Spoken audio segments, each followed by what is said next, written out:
Hey, I'm Jonathan. Welcome to Rather Be Riffing. I want to say a quick thank you to those that have watched my PRS 594 SE versus Core comparison video. Many of you have asked if I can make a similar video for the PRS DGT SE versus Core. And I'm happy to say that day has arrived. So in this video, I'm going to compare the PRS DGT SE model versus the PRS DGT Core model. I'll do several sound comparisons in various tones and various styles. And I'll also talk about the specs of each guitar, what's similar and what's different. I'll also focus in on some of the really tiny details that I don't hear many others speaking of. And then ultimately I'll share whether I think the Core version is worth 5 times that of the SE version. And at the end of the video, I'll include some bonus footage where I'm plugged straight into an amp in the living room. I'll be using my Car Telstar combo, mic'd up with a Shure SM57 along with a Royer 121 with no processing. So if you're interested in some raw audio, be sure to check that out. Let's dive in.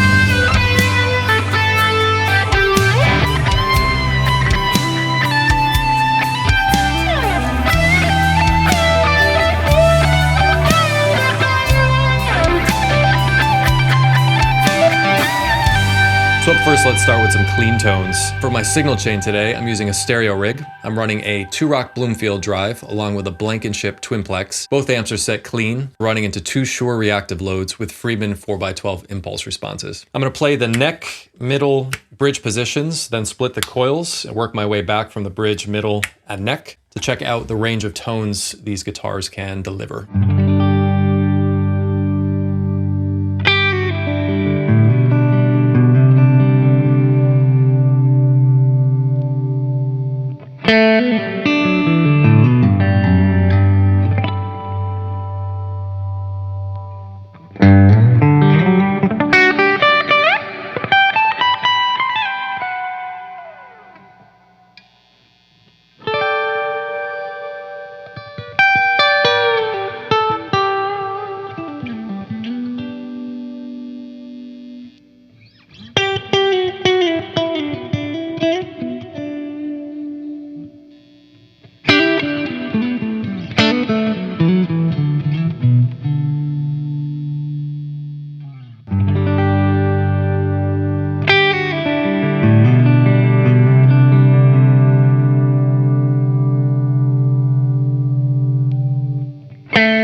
For the specs, I'll start with what's the same between the SE and Core versions. We have a dual humbucking set neck body construction with a mahogany back and a mahogany neck, maple top, rosewood fingerboard. We have a 25-inch scale length with jumbo frets. We have PRS's proprietary trim system. We have 2 master volumes, the first one for the bridge, the second one for the neck.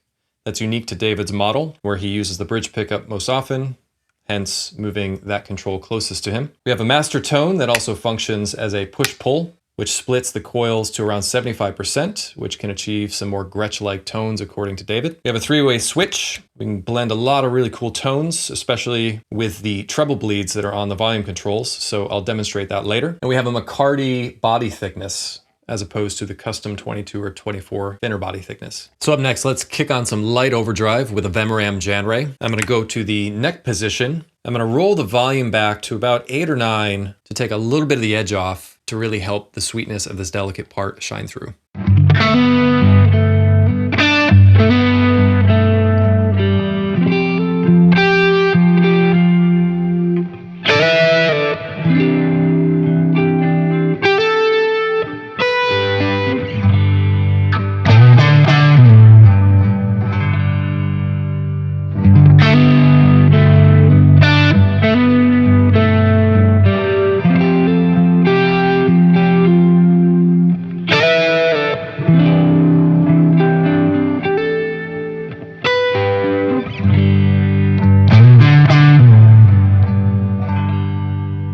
So as of April of 2024, the DGT SE model is priced just under $800 US, whereas the Core version, spec'd with a gold top and moon inlays, is coming in around $4,700 US. So the Core model is coming in at around 5x the price of the SE model. And so in order to get the SE at that price point, there are some key differences between the guitars. I'll first break that down to the more obvious differences, and then after the next sound clip, I'll talk about some of the more subtle differences. First major difference, Core model, as we all know, is made in the US. The SE model is made overseas. It is built by CoreTech Musical Instruments Co. And so cheaper labor is helping get the cost down, but also they're using cheaper materials. The back and neck are solid wood on the Core version, whereas the SE are multi-piece. Even though this is a slightly translucent finish, if you look closely, you can start to notice the seams, although it's pretty subtle and well concealed. Another difference is in the finish. The Core versions are using nitro, whereas the SEs are using poly. And I must say the poly does feel nice. I don't get that sticky, tacky feeling that you can sometimes get with certain poly formulas. Even though I, in general, prefer the feel of nitro, the poly on the SE is really well done. I found that also with the 594 version. And so the last major difference is in the top carve. On the Core model, you have the classic PRS violin carve, which is quite distinct and dramatic. Whereas on the SE version, you don't have the violin carve. Instead, you have more of a beveled edge. So up next, let's stay with the light overdrive setting. I'm gonna roll the neck volume all the way up to 10 now. Then about halfway through, I will switch over to the middle position. So let's check that out.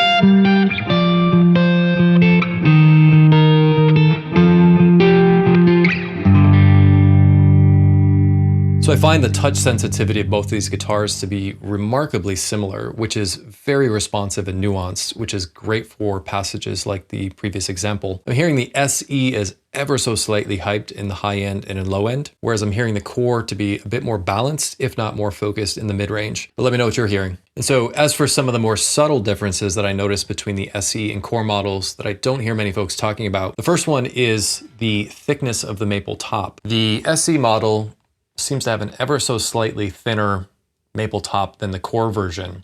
Now, the body thicknesses are the same, so that means the ratio of maple to mahogany is slightly different between the two. On the Core model, I'm measuring that the maple cap is a 1/2 inch at its thickest point, whereas the maple cap on the SE version, I'm measuring in at 3/8 of an inch. So it's about 1/8 of an inch thinner. Now, whether that has any perceptible difference on the tone is anybody's guess, but just an interesting observation that I noticed. Another difference I notice is the pickup output. While these are the same designs, they are manufactured from different sources, and I'm assuming also slightly different materials. I tried to compensate and match the height of both pickups between guitars so that they were apples for apples. However, when I did that, I noticed that the SE version had much more output than the Core version, which indicated to me that these pickups are slightly hotter. I then readjusted the height of the SE pickups by ear to try to level match the outputs for comparison purposes. Another subtle difference I notice is the smoothness of the guitar pots. The pots on the Core version are really in the sweet spot of being fast, but also staying put and not easily knocked out of adjustment, which is great for live. And I notice all three pots have a very similar, if not exacting, smoothness. Whereas the pots on the SE version, I notice don't move as smoothly. Now, I don't think that would get in the way of doing volume swells, but it's just not as nice and smooth of an action as on the Core version. The other thing I noticed is that while both volumes have the exact same smoothness, the tone is much faster. There's much less resistance. This one I could see very easily knocking it by accident and moving out of place. I'd be very curious if you've noticed that on your Core SE lines. Are the pots consistent, or have you noticed that they can vary? Another subtle difference is in the plastics. Now, once you see this, you can't really unsee it, and it becomes less than subtle in my opinion. The plastics on the Core model just look like they're higher quality in the color, in the shaping, and in the smoothness. And they're also slightly thicker, and they expose less of the side of the pickup, which I think is a classier look altogether. Additionally, all of the screws and the back plates on the Core version are recessed, which I think also gives a nice and sleek look as compared to the non-recessed backplate and screws on the SE version. And then the last subtle difference is in the logo. On the Core line, you've got the classic PRS decal, which is a gold decal that sits on top of the nitro finish, and it just has a nice premium quality about it. Whereas the SE version, it looks like the logo has been printed on and lacquered over. So up next, let's go to the bridge position and go to a more medium gain tone. I'm going to keep the Vemram Janray on and boost that with an exotic soul driven.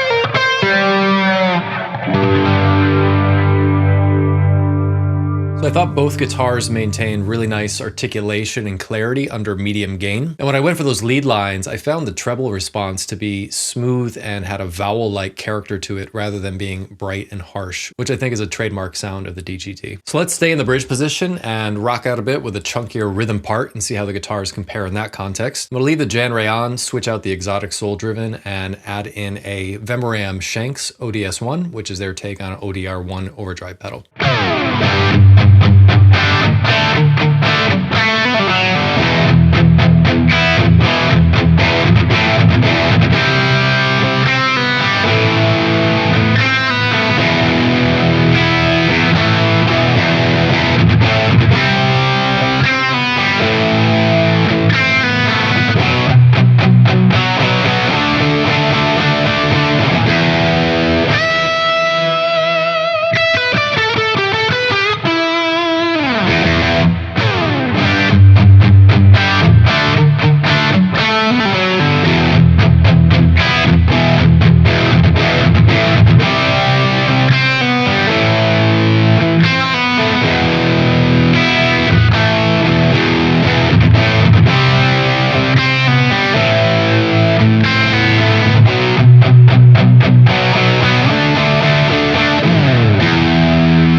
So I thought that part revealed further some of the differences in the frequency response that I noted previously.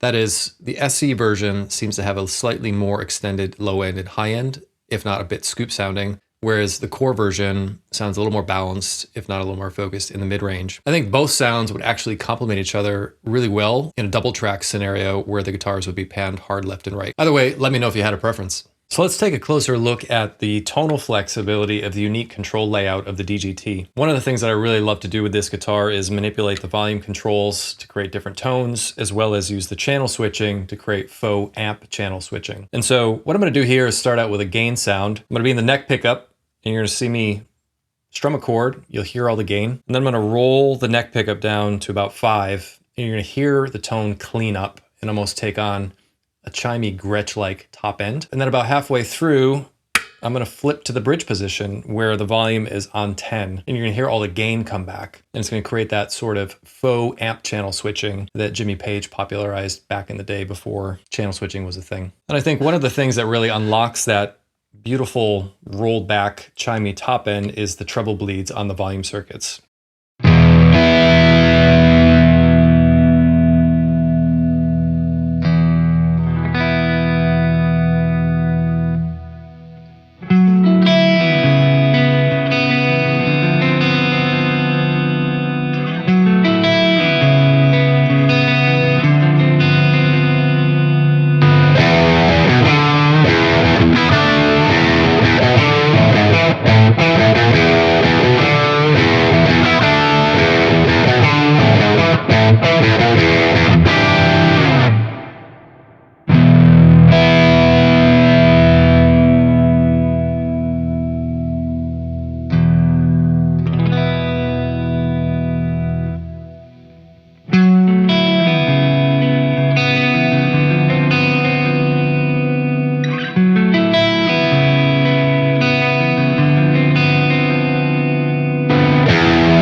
As for the fit, finish, and playability, my Core model is a 2013 that I bought new, and it's been on the road, it's been in the studio, and it's really been flawless in terms of the fit, finish, and playability. I have it set up with 10s, with low action. The guitar stays in tune and intonates perfectly. So really no flaws whatsoever on the Core model. When it comes to the SE version, it's a nearly flawless guitar. The only couple minor issues I was able to find on this guitar is the output jack almost immediately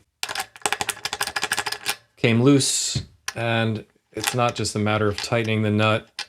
It's just a cheap jack that already needs to be replaced. So that's one issue. When it comes to the fretwork is really good overall. I did check all the frets with my fret rocker. They're all perfectly level with the exception of the 17th fret, which is slightly high.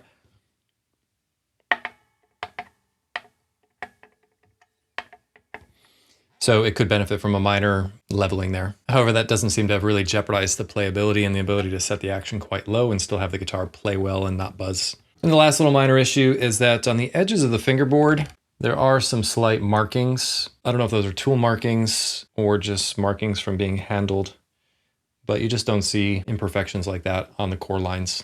So overall, as you may expect, the Core line lives up to PRS's really strong reputation of flawless fit and finish in QC, whereas the SE, this example, is nearly there. A couple of really small issues with the jack, one little high fret, and a little bit of markings on the edge of the fingerboard. So let's check out some more lead tones with the DGT Core and SE. I'm going to do some improvisation over a backing track off my latest record. I track that record with a Strat, and I use a lot of neck single coil tones. So I'm going to start out in the neck position with the DGT and split the coils. I'll eventually kick back to full humbucker mode and finish off in the bridge position, and you'll see me switch between both guitars. And for the tone, I'm using a Tube Screamer boosted by the Exotic Soul Driven.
So if you're digging the vibe of that backing track, the full song is available as part of my instrumental record. The link is in the description below. Thank you to anybody who's listened or made a purchase so far. The support is much appreciated. The time has come to compare both guitars in the context of a full backing track. So I'm going to circle back to the intro music and perform the lead line on both guitars and A-B them as we go. Let me know what differences you could hear.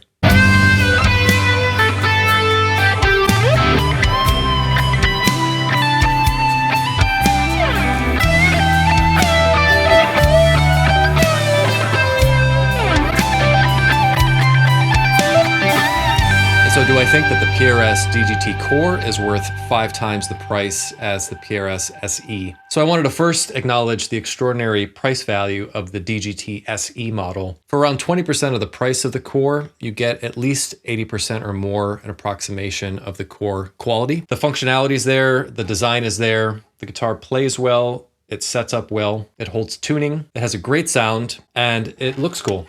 I think it really does live up to its reputation as being one of the best guitar options at a budget of $1,000 or less. Now, it's not a perfect guitar. There were some minor issues. The jack plate broke really early on. There's some minor imperfections along the fingerboard edges. There was one slightly high fret at the 17th fret, and some of the pots are a little bit rough and of different resistances. So all in all, not a deal breaker. On the whole, the guitar is a fantastic value, sounds great, and plays well. That being said, if you're in the market for a lifetime guitar, I do think the extra price in the end is worth it for the Core model. The guitar just feels a bit more solid, and I think that's an accumulation of all the small details that go into the Core compared to the SE, from the solid woods to the thicker maple top to the higher quality components, whether the plastic, the pots, the hardware, the pickups themselves. The guitar had a little bit more of a mature and robust voice, and it just feels a bit more solid and of a premium nature in your hands. And so if you're looking for a lifetime keeper guitar, I do think the extra price is worth it in the end. And the good thing is that I don't think this is an either or discussion. I think if you are a player that is looking for $1,000 guitar or less, this is a fantastic option. If you've got a budget to go core, I don't think you can go wrong. And even if you're a DGT player looking for a backup for live purposes, I think the SE is a fantastic option there as well. But I'd be really curious to know what you think and which guitar you preferred, and ultimately whether you think the Core is worth 5x the markup as the SE. As I mentioned at the beginning, if you're interested in hearing some more natural recordings of these guitars, stay on for some bonus footage here at the end of the video. In the meantime, I'll be working on some new videos. Let me know if you have any interest in comparing the DGT to a Les Paul. I had heard David say that sound engineers during blind tests would actually prefer the sound of his DGT over the sound of his genuine 1959 Les Paul Burst. So while I don't have a genuine 59 Burst, I do have this Murphy Lab. So let me know if you have any interest in a comparison video between 2024 Murphy Lab Les Paul and my 2013 PRS DGT. Also some additional exciting burst news. I'm gonna have the opportunity to play a genuine 59 and a genuine 60 Les Paul Burst later this month. So I'll be really excited to share more about that in a future video as well. In the meantime, thanks a ton for watching, and I'll see you in the next video.